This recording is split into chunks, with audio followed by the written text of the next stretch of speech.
CONADU al frente. El programa de los docentes universitarios. Un panorama sobre la realidad nacional, la educación superior, la ciencia y la tecnología. Entrevistas, investigaciones, debates y un recorrido por las universidades de todo el país. Los lunes a las 20 en Capó. CONADU al frente. Hola, ¿qué tal? Bienvenidos una vez más a este segmento que tenemos en el espacio de la radio para encontrarnos con ustedes como cada semana para compartir esto que hemos dado en llamar CONADU al frente. Bueno, bienvenidos. Tenemos muchísima información en el día de hoy. La verdad que, bueno, toda una movida que se viene para el segundo cuatrimestre, que ahora vamos a estar hablando con Pablo Macía aquí en el piso como siempre, pero antes vamos a saludar y a nombrar a quienes hacemos este programa. Pablo Macía, secretario de prensa de CONADU, Mariana Fernández Camacho en la producción y como parte del gran equipo de prensa que tiene CONADU, y Luis Javier en la operación técnica. Ya saben que se pueden comunicar con nosotros a través de las redes sociales. En Facebook nos buscan como CONADU y en Twitter como @prensaconadu. Saludo como siempre y al empezar para toda la gente del interior del país que nos sigue semana tras semana, en especial a todos aquellos que nos escuchan en la radio de la Universidad Nacional de Tierra del Fuego, en la radio de la Universidad Nacional de Santiago del Estero, en Radio UNDAV de la Universidad Nacional de Avellaneda y en Radio Universidad de San Juan. También a todos aquellos que bajan este programa desde el sitio web de ARUNA, la Asociación de Radiodifusoras Universitarias Nacionales Argentinas. Bueno, Pablo, ¿qué tal? ¿Cómo va? ¿Cómo andas, Virginia? ¿Todo bien? Bien, bien. Bueno, muy bien. Vamos a hacer un repaso por esto que también estuvimos hablando la semana pasada y tiene que ver con el no inicio del segundo cuatrimestre y luego del plebiscito que se llevó adelante en CONADU. Contanos. Sí, no, efectivamente, ¿no? La docencia universitaria votó por más del 85% el no inicio del segundo cuatrimestre. Y esto tiene que ver con la situación crítica que vive la universidad. Esta semana se dieron a conocer números del Instituto de Estudios y Capacitación de la CONADU, donde durante el primer semestre se han recortado más de 1.000 millones de pesos para las universidades, pero por otro lado, además del recorte, hubo una subejecución de 13.000 millones de pesos en las universidades. Esto quiere decir... ¿Qué quiere decir exacto? Que se han devengado, es decir, se han asignado recursos que estaban en el presupuesto, pero que no se pagaron, con lo cual hay una situación de ahogo financiero que tienen las universidades que es enormemente grande. De hecho, están teniendo muchos problemas, no ya solo para costear los gastos de funcionamiento, que esto es algo recurrente que ya veníamos teniendo, ¿no? Reponer mobiliario, vidrios, insumos para el normal funcionamiento de las universidades, sino que ya hoy por hoy peligran incluso en algunas universidades la posibilidad de pagar salarios a término, digamos, en tiempo y forma. Y esta situación se agrava para el segundo cuatrimestre por las medidas de ajuste fiscal que el FMI está impulsando a partir del acuerdo que el gobierno hizo con el fondo, ¿no? Algunas universidades prevén que no van a llegar a fin de año a pagar salarios. Digamos, una situación muy, muy crítica que incluso en la misma línea se agravó la semana pasada cuando Macri decretó realizó un decreto por el cual a partir del 1 de enero del 2019 se eliminan y desmantelan todos los convenios de asistencia técnica que el Estado tenía con las universidades públicas. Esto ¿Cómo es esto? Es terrible porque, bueno, las universidades públicas, desde la etapa anterior, digamos, desde el gobierno kirchnerista, venían siendo los principales consultores y privilegiados, es decir, los únicos consultores para el Estado que podían dar servicios de asistencia técnica. Esto quiere decir, digamos, generar un círculo virtuoso donde la formación de los universitarios, de los profesionales de las universidades públicas eran los que asistían al Estado, ¿no? Bueno, todos esos convenios de asistencia técnica que se ha realizado un cálculo que tiene que ver con alrededor de 7.000 fuentes de trabajo, van a ser cortados a partir del 1 de enero de 2019. Son todos profesionales que desarrollaban actividades en dependencias estatales como Desarrollo Social, Salud, el Ministerio de Trabajo, y que garantizaban políticas públicas de esos ministerios de promoción de derechos, digamos, ¿no? Lo mismo también en otras áreas del Estado. El gobierno la semana pasada echó por tierra estos convenios. Y todo esto tiene que ver con las medidas de ajuste fiscal, como te decía antes, que a la que el gobierno se quiere comprometer para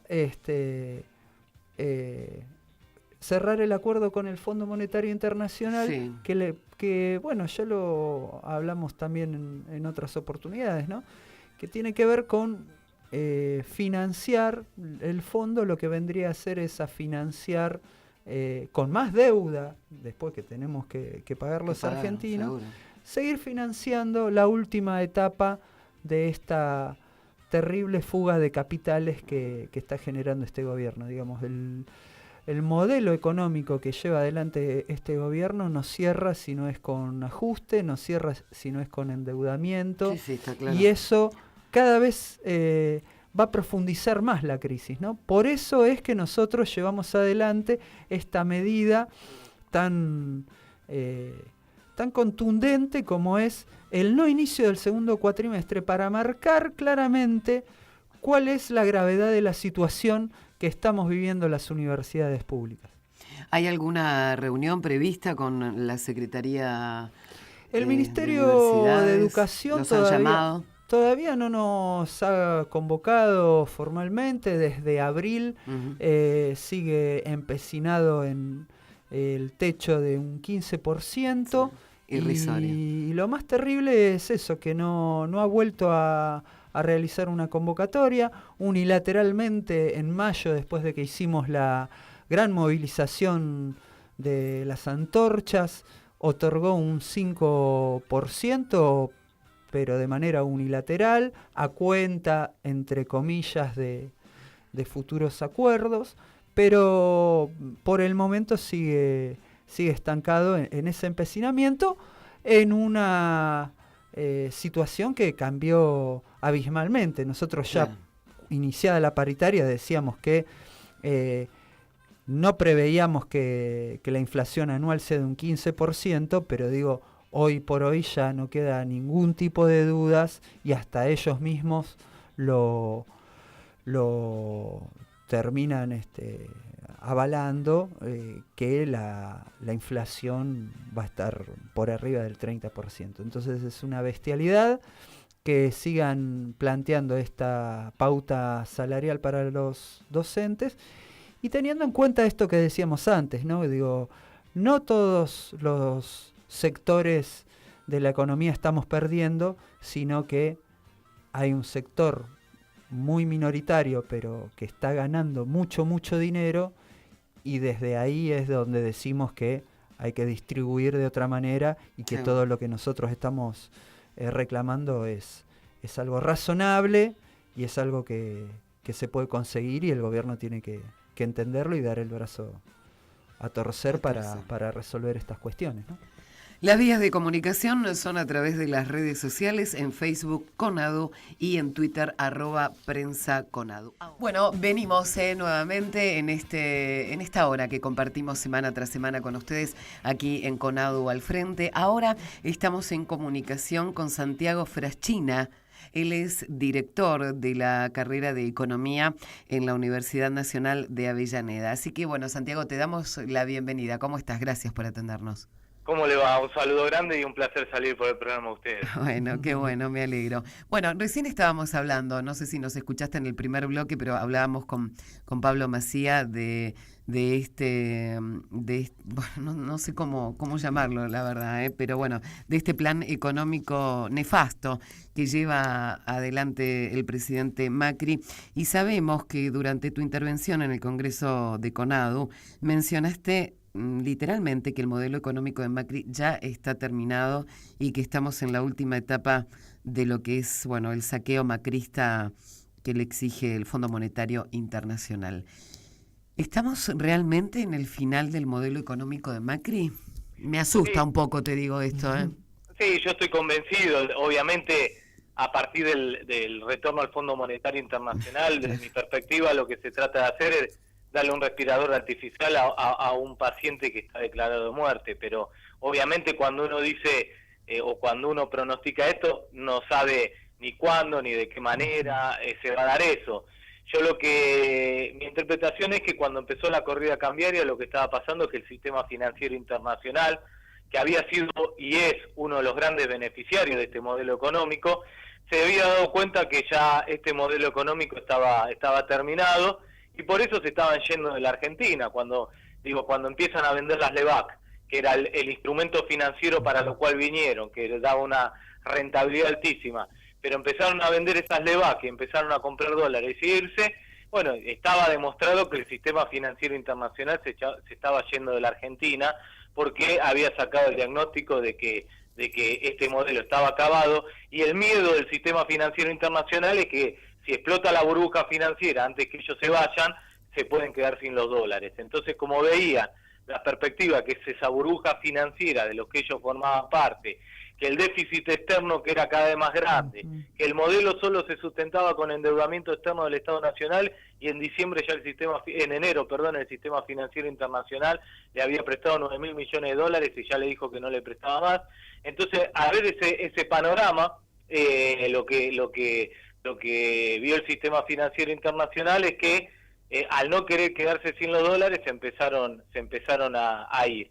El problema de una retirada desorganizada, como estaba pasando en el que era la corrida cambiaria, es que pasa como el fenómeno de la puerta 12, que los últimos que se van se quedan sin los dólares. Entonces, ¿qué creo yo?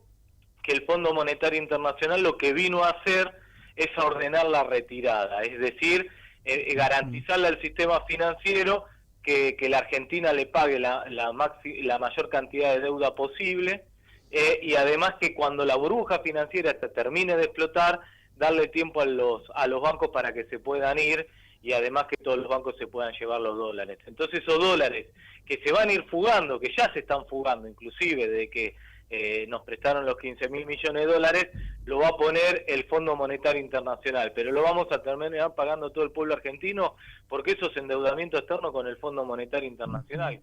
Por una cuestión, yo estoy convencido que tarde o temprano, no sé si mañana, el año que viene, vamos a un default, no vamos a poder pagar esta deuda externa. El problema es que siempre que un país cae en default con el sector privado, pero no con los organismos multilaterales, con lo cual la deuda que vamos a contraer y que estamos contrayendo con el Fondo Monetario Internacional, cuando se declare el default la vamos a tener que seguir pagando. Eso pasó cuando Rodríguez A declaró el default, no le pagamos a nadie menos al Fondo Monetario Internacional. Por eso el FMI nos da los dólares de endeudamiento externo para que los bancos tengan los dólares para seguir fugando. Y después, si en algún momento caemos en default, ellos saben y tienen garantizado que al Fondo Monetario Internacional le vamos a seguir pagando. ¿Qué tal, Santiago? Pablo Macía. Pablo. Bien.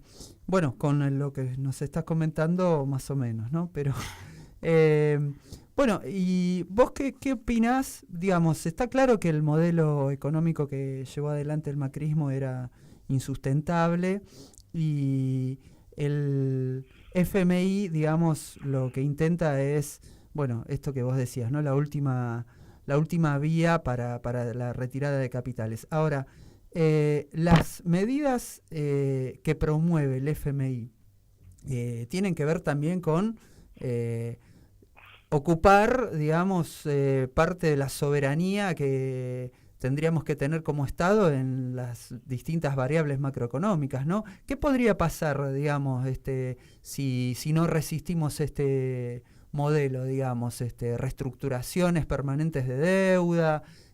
¿Cuál es el objetivo también del FMI en este punto? No, el FMI lo que intenta hacer es acelerar las reformas estructurales neoliberales que vino a hacer el gobierno de Macri, para garantizar el tiempo la mayor cantidad de tiempo posible que la Argentina pague la deuda pública, la deuda externa, que le pague a los bancos. Entonces te va a reclamar una aceleración del ajuste fiscal, te va a reclamar inclusive, como no le vas a poder subsidiar a las empresas públicas, que eso está ya dicho en el acuerdo con el FMI, te va a desfinanciar las empresas públicas para que tarde o temprano las tengas que privatizar. Te desfinancia el Fondo de Sustentabilidad para que tarde o temprano tengas que ir a privatizar el sistema previsional argentino. Algo ya conocido, ¿no? Lamentablemente. Exacto. Entonces lo que hace el FMI es dos cosas: acelerar las políticas de ajuste estructural y de las políticas neoliberales para garantizar que el Estado siga pagando su deuda. Dos, darnos los dólares vía endeudamiento con el FMI para que los bancos sigan fugando. Tres, antes que explote la burbuja financiera, avisarle al sistema financiero para que se vayan de la Argentina en forma definitiva y que queden adentro de la explosión de la burbuja financiera los argentinos y no el sistema financiero internacional. Cuando Cavallo asumió como ministro de Economía de la Rúa, tenía el Banco Central 30.000 millones de dólares. Cuando declaró el corralito en diciembre del 2001, el Banco Central solo tenía 10.000 millones de dólares. La pregunta es, ¿dónde estaban esos 20.000 millones de dólares? Se lo había llevado el sistema financiero internacional porque ya el FMI le había avisado que la convertibilidad estaba terminada y que a fin de año explotaba la burbuja financiera. Entonces, para el sistema financiero que esté el FMI es una garantía de seguridad de que cuando estalle la burbuja financiera ellos no van a quedar adentro. Claro, entonces, están salvados. por eso, claro, entonces en el medio de la corrida cambiaria lo que le reclamaba el JP Morgan, por ejemplo, que ya llegó 1.400 millones de dólares, para aclarar, en 3 semanas de corrida cambiaria se llevaron 11.000 millones de dólares, que son 2 YPF. Nosotros YPF lo compramos en 5.000 millones de dólares. Se llevaron 2 YPFs en 3 semanas. Y solo el JP Morgan se llevó 1.400 millones de dólares. Y siguen fugando. Lo que pasa es que no salen los medios de comunicación. Desde que el FMI nos prestó los 15.000 millones de dólares, ya se fugaron 2.000 millones de dólares, ya se fueron de la Argentina, de los dólares que nos dio el Fondo Monetario Internacional, se lo están llevando los bancos. Y obviamente después no vamos a tener dólares para pagar la deuda, por eso vamos directamente a un default. El problema es cuando la corrida cambiaria se transforma en corrida bancaria, cuando la gente va a sacar la plata de los bancos y los bancos están descalzados. Bueno, eso nosotros ya lo sabemos. Ahora, ¿de qué va a depender cuándo, de qué manera explote la burbuja financiera, cuándo se van a ir, etcétera, etcétera? Va a depender de si Mauricio Macri puede, en términos políticos, garantizar la política de ajuste del FMI o no la puede garantizar. Pero la puede garantizar. De hecho, la está llevando adelante. Bueno, eso es lo que está en discusión. Por eso Christine Lagarde viene de vuelta a la Argentina, ya no a hablar con Macri, porque me parece que ya no le interesa hablar con Macri, sino lo más importante para ellos que vienen a hablar con la oposición. Entonces, ¿para qué? Para ver si está garantizado en términos políticos el proceso de ajuste, porque se está discutiendo eso todavía, yo creo. Obviamente el macrismo va avanzando, pero el armado del presupuesto para el año que viene tiene que ajustar 300.000 millones de pesos para el año que viene solamente.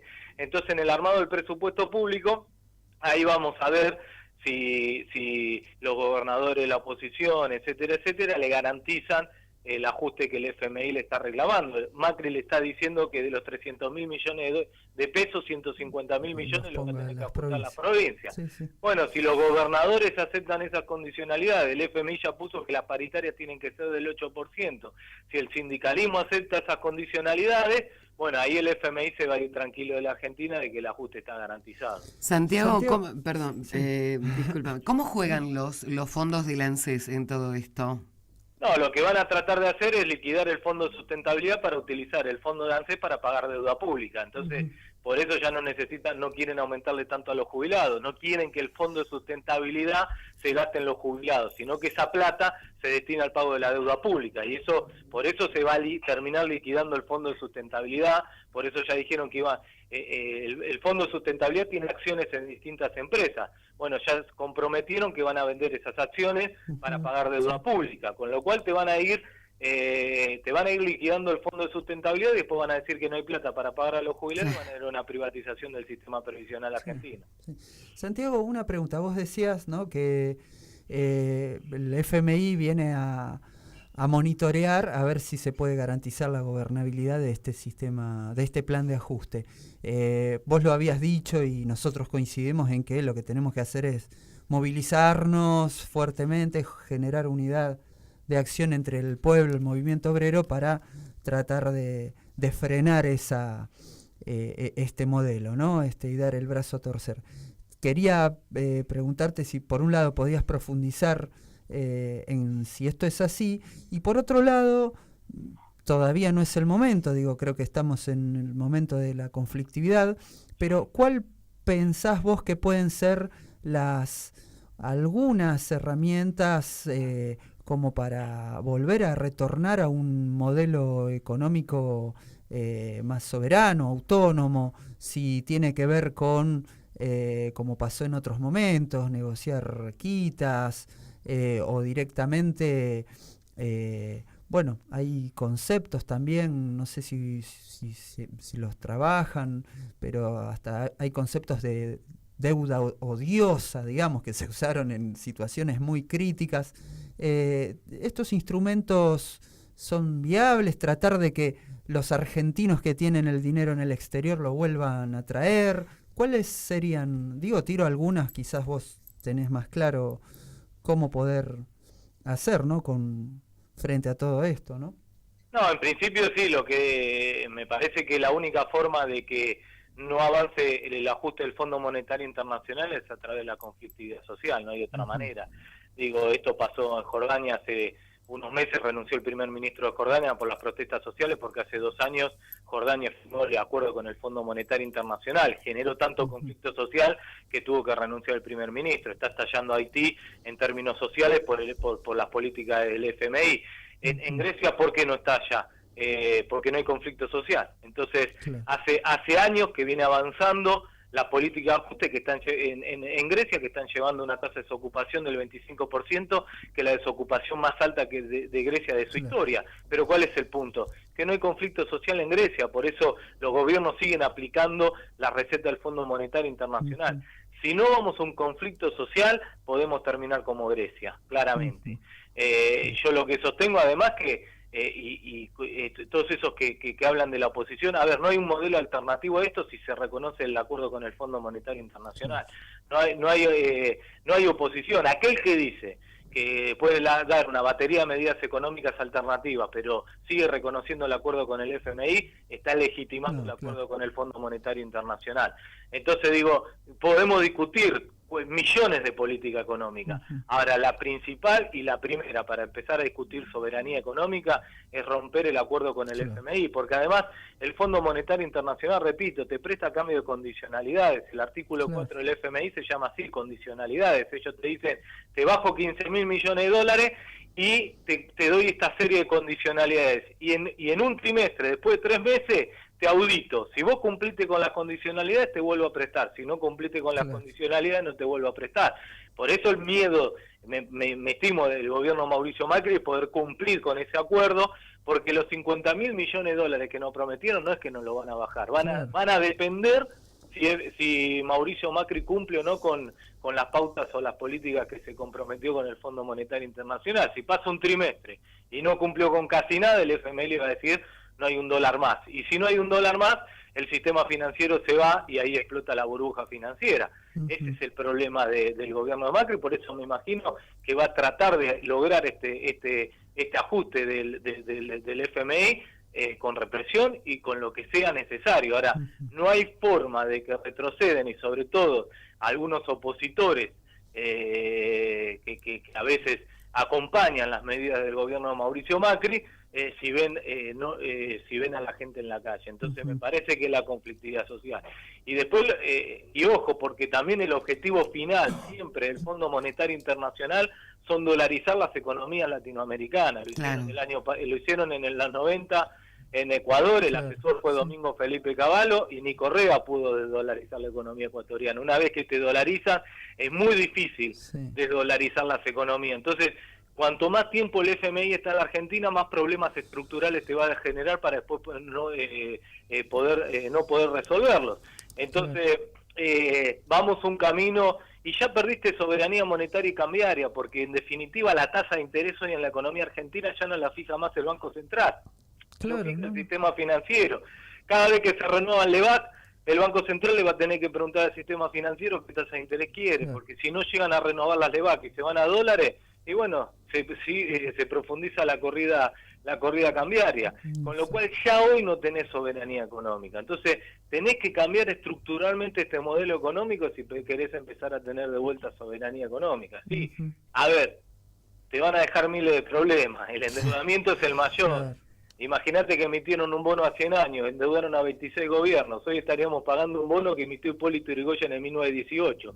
Esto es inédito en la historia económica argentina y mundial. Bueno, esos son problemas que vas a tener que resolver. También el problema es que no la vas a poder declarar de ilegal, eso hay que hablar con abogados, pero me imagino que un gobierno elegido democráticamente y que el presupuesto público lo votó el Poder Legislativo, es muy difícil declarar la ilegalidad de esa deuda pública. Pero bueno, eso ya forma parte de los abogados que saben mucho más en ese sentido. Ahora, ¿a qué tenés que apostar? Un modelo diametralmente opuesto a lo que estamos viviendo desde que asumió el gobierno de Mauricio Macri.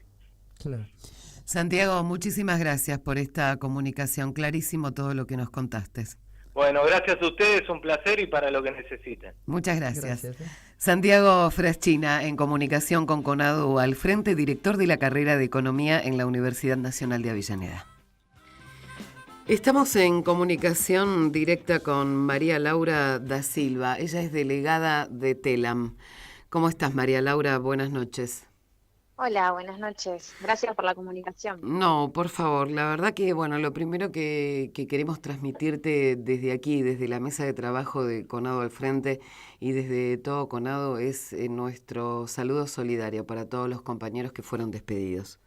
Muchas gracias, muchas gracias. Contanos cómo está la situación y después, bueno, te queremos preguntar algunas cuestiones específicas. Sabemos que un juez dio la revocatoria, ¿no es cierto?, de los despidos. ¿Cómo es la situación actual, a hoy, digamos? Sí, justamente. El día viernes recibimos un fallo favorable de la justicia para una cautelar que habíamos presentado las, 3 representaciones sindicales. Esto es el Sindicato de Prensa de Buenos Aires, al que yo pertenezco, la Federación de Trabajadores de Prensa, que es parte del sindicato, y la Comisión Gremial Interna del CIPREVA, aquí de la agencia TELAM. Efectivamente presentamos una cautelar denunciando, digamos, la falta de procedimientos administrativos que se plantean por ley cuando uno quiere despedir, digamos, a más del 10% de la planta de trabajadores, que es lo que sucedió con TELAM, que se despidió a más del 40% de los trabajadores de la agencia. No se cumplió con el preventivo de crisis, eso como parte, digamos, si se quiere, general, pero la realidad es que no se cumplió con un montón de cuestiones. Yo tengo compañeros que no han recibido ni siquiera su telegrama de despido, recibieron un monto de dinero en sus cuentas, con lo cual formalmente tampoco están despedidos. Bueno, tenemos un sinfín de irregularidades que entendemos que se van a empezar a resolver con este fallo judicial. Todavía no tuvimos la respuesta por parte de la empresa, pero sí te puedo contar que hace un ratito nada más, hace una hora, recibimos una notificación del Ministerio de Trabajo donde nos citan a una audiencia para el día de mañana a las 14:30 horas. Ajá, como para negociar la reincorporación. No sabemos bien, digamos, en qué términos se va a dar esa reunión, porque no expresa, digamos, ningún contenido. Simplemente nos citan a las 3 representaciones sindicales que tenemos presencia aquí en TELAM a presentarnos a la audiencia Así que mañana tendremos novedades en ese sentido. No sabemos si va a ser una conciliación obligatoria, si es que efectivamente van a pedir el procedimiento preventivo de crisis. O sea, no tenemos en ese sentido detalles, pero sí, lo novedoso es que, bueno, el Ministerio de Trabajo se hizo presente luego de 21 días de conflicto. Ahora, luego de estos 2 fallos para las reincorporaciones, que creo que el último fue para 5 personas, ¿esto se pudo efectivizar o no? No, porque como te digo, claro, no tuvimos todavía ninguna notificación de la respuesta de la empresa. Recordemos además que encima hoy se inició la feria judicial. Claro. Nosotros lo que estamos pidiendo es que, bueno, ya tenemos un fallo de la justicia que nos da la razón, efectivamente. Bueno, si este gobierno nacional, si esta gestión, la actual conducción de TELAM y del Sistema Federal de Medios Públicos, se atienen a la justicia, a la ley, bueno, deberían empezar a sentarse y a cumplir con lo que plantea el juez. Por supuesto que pueden apelar y demás, pero bueno, todavía no tuvimos ninguna respuesta en ese sentido. Nada, claro, en cero. ¿Qué tal, María Laura? Pablo Macía te saluda. Bueno, la justicia está dando fallos favorables, digamos, a la lucha de todos los compañeros. ¿Cómo están los compañeros organizados? Creo que esto es como un espaldarazo, ¿no? Han desarrollado un sinfín de acciones, han ganado la solidaridad de un gran conjunto de trabajadores, ¿no? La sociedad también en general apoya el reclamo. ¿Cómo vienen estando los compañeros? Y bueno, y después, bueno, algunas otras cositas más también que te quería preguntar, ¿no? Sí. Bueno, mira, nosotros luego de 21 días de conflicto, te puedo decir que venimos muy bien. O sea, cada semana fuimos, como bien planteaste, recibiendo el apoyo, en principio, de la ciudadanía, que no es poco, digamos. Nosotros logramos dar la discusión en términos mediáticos, que es uno de los campos que tenemos de batalla, claro, como laburantes de prensa, digamos, desestimando todos los argumentos que claro, dio Hernán Lombardi y Rodolfo Pousá, haciendo un planteo de que TELAM era una usina de propaganda política, bueno, un sinfín de mentiras y de barbaridades con las que se maneja, con las que nos tiene acostumbrados en realidad la actual conducción de la empresa. Y en ese marco, bueno, logramos organizar un gran equipo de comunicación que tenemos. Bueno, nosotros somos periodistas, somos comunicadores, y en ese marco la verdad que se pudo coordinar un trabajo muy interesante en términos mediáticos, en términos de redes sociales. O sea, nosotros estamos comunicando todo lo que venimos haciendo en nuestras 3 redes sociales de Facebook, Instagram y Twitter. ¿Cuáles son, María Laura? Danos el nombre, por favor, de las redes sociales, así la gente nos puede seguir. Perdón, disculpen que no lo nombré. Somos TELAM, nos pueden encontrar en las 3 redes sociales y además tenemos una página web hace muy poquitos días nada más, que es somostelam.com, y ahí pueden conocer quiénes somos, el perfil de cada uno de nuestros compañeros que fueron despedidos, a qué se dedicaban aquí dentro de la agencia, cuál es su trayectoria profesional. Cada uno de nuestros compañeros tiene una función específica aquí en la agencia y eso es lo que intentamos comunicar a la ciudadanía en general, a los bloques de diputados cuando interpelaron a Hernán Lombardi la semana pasada, a nuestros colegas periodistas de otros medios que también se han solidarizado con nosotros. Y bueno, y luego en la cotidiana estamos sosteniendo la permanencia pacífica en 2 edificios, los 2 edificios que tiene la agencia TELAM aquí en el barrio de San Telmo, donde estamos realizando un conjunto de actividades de carácter cultural que justamente tienen el objetivo de abrirse a la ciudadanía para que la sociedad se comunique nuestro conflicto y entender, digamos, cuál es la importancia de una agencia de noticias para la sociedad y que se calle a una agencia de noticias que tiene inserción territorial como ningún otro medio de comunicación a lo largo y a lo ancho de las 24 provincias de nuestro país, y el impacto que tiene eso para la toma de decisiones de la vida cotidiana, en definitiva, ¿no? Bueno, hablando justamente de la inserción, como vos decías, que tiene una agencia de noticias estatal, sabemos que la Federación Internacional de Periodistas, que reúne a más de 600.000 trabajadores de prensa en 146 países del mundo, le comunicó hoy a la Cancillería Argentina la preocupación por estos casi 400 despidos. Sí, así es. Recibimos desde ya el apoyo y la solidaridad de esa organización internacional, y además contarle también que el diputado Moró, que es el titular de la Comisión de Libertad de Expresión de la Cámara de Diputados, hizo la presentación en la Relatoría de Libertad de Expresión de Naciones Unidas, haciendo la denuncia, digamos, de esto, ¿no? De acallar una voz pública, una voz del país, una voz que tiene 73 años de historia, que se conformó, se creó justamente para que la Argentina pueda contar sus propios problemas desde su propia mirada y no que sean agencias extranjeras las que nos cuenten lo que nos pasa en nuestro país.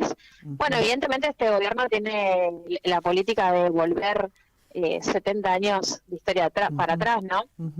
Pero la verdad que estamos haciendo un laburo súper interesante también en términos internacionales, porque, como te decía, TELAM es la agencia de noticias más importante de nuestro país, la más importante de toda América Latina y es la segunda más importante de habla hispana. Claro. Entonces nosotros también vamos a dar una batalla en términos internacionales para justamente denunciar lo que significa la eliminación de la agencia en este marco. María Laura, con respecto a esto, ¿no? Bueno, si puedes profundizar un poquito más el valor social que tiene la agencia, por un lado, para la ciudadanía, que de hecho ya lo vienen manifestando con mucha claridad, pero teniendo en cuenta el marco internacional, ¿no? Lombardi viene a decir que las nuevas agencias del futuro echan gente, ¿no? ¿Cuál es el parámetro con respecto a otras agencias estatales a nivel mundial que tiene TELAM como para refutar esta idea, ¿no? Sí, justamente. Otras agencias, aquí cuando ellos han desembarcado principios del año 2016, uno de sus ejes, digamos, de lo novedoso del cambio que venían a traernos, era que TELAM iban a convertir a la agencia TELAM en la BBC latinoamericana, ¿no? Claro. La BBC, que además tiene miles de trabajadores, muchísimos más de los que tiene la agencia TELAM, ¿no? Claro. Para dar abasto, digamos, con la cantidad de producción de contenidos que produce una agencia de esas características. Claramente, con el 40% de la planta de trabajadores afuera, hoy la agencia está inoperativa. Claro. Para contarte un detalle, digamos, echaron a la gran mayoría de los compañeros que se desempeñaban en el área de choferes, que son los compañeros que manejan las camionetas para que las coberturas puedan realizarse. Echaron a todo el área de coordinación, que son justamente nuestros compañeros que coordinan con los choferes y con las distintas secciones periodísticas, de fotografía, de video, de radio, para las distintas coberturas, con lo cual hoy no, si uno quisiera, por ponerte un ejemplo, tomarse un taxi, no podría hacerlo porque echaron a todos esos compañeros, echaron áreas, eliminaron áreas vitales para la agencia como el área de infografía. Tiene una sección de infografía muy importante y que inclusive creció con esta gestión, esa sección. Bueno, esta área también fue eliminada, digamos. La verdad es que no sé qué clase de agencia, y tampoco pudieron responder en el Congreso qué clase de nueva agencia TELAM quieren refundar, porque no, yo te digo, han eliminado secciones vitales de la agencia y es muy difícil poder plantearse una agencia moderna, como nos han dicho, que tenga nuevos contenidos, nuevos formatos tecnológicos, cuando no hay trabajadores que puedan realizar esas funciones. María Laura, ¿dónde estabas vos? ¿En qué área, en qué sección? Yo estoy en el área institucional de la agencia, que somos los compañeros que también echaron a la mitad de mis compañeros. Claro. A los delegados no fueron despedidos por temas de fueros gremiales. Claro. pero entendemos que esa es la segunda etapa de la investigación, porque en los distintos comunicados que sacó Hernán Lombardi como esta gestión han hecho foco en la cantidad de delegados que tiene la agencia, que además fue con la cantidad de delegados y las elecciones de nuestros delegados fueron convalidados por esta propia gestión. También eso también hay que decirlo. Bueno, únicamente tienen un discurso, luego hacia adentro tienen otra política. Bueno, y así se han manejado durante estos 2 años y medio. Claro, sabemos que hubo incidentes en la corresponsalía de Telam de la ciudad de La Plata, hubo un asalto de desconocidos que se llevaron bienes públicos. Contanos qué fue lo que pasó, María Laura. Sí, hoy nuestros compañeros de La Plata realizaron la denuncia del robo, digamos, habrían ingresado por una ventana. Y bueno, tengo entendido que se robaron un televisor y 2 teléfonos, entiendo. Pero bueno, hoy también pasó esto, ¿no? Como estamos acéfalos, no se han desaparecido, digamos, toda la conducción política de la empresa, todos los gerentes, los mandos medios, no están presentes aquí en la agencia, con lo cual nuestros compañeros no tenían a quién informar de esta situación. Se realizó la denuncia, por supuesto, en una comisaría de La Plata. Nosotros realizamos una denuncia también en este sentido, de que estas son un poco las consecuencias del abandono por parte del directorio de la empresa y de toda su plana gerencial, digamos, que terminan sucediendo estas cosas, digamos. Este es el nivel de desidia con que se manejan y lamentablemente y no, porque somos los trabajadores los que estamos cuidando y sosteniendo nuestros bienes públicos, nuestros equipos, nuestros puestos de trabajo. ¿Cómo sigue la lucha, María Laura? ¿Cuáles son los próximos pasos?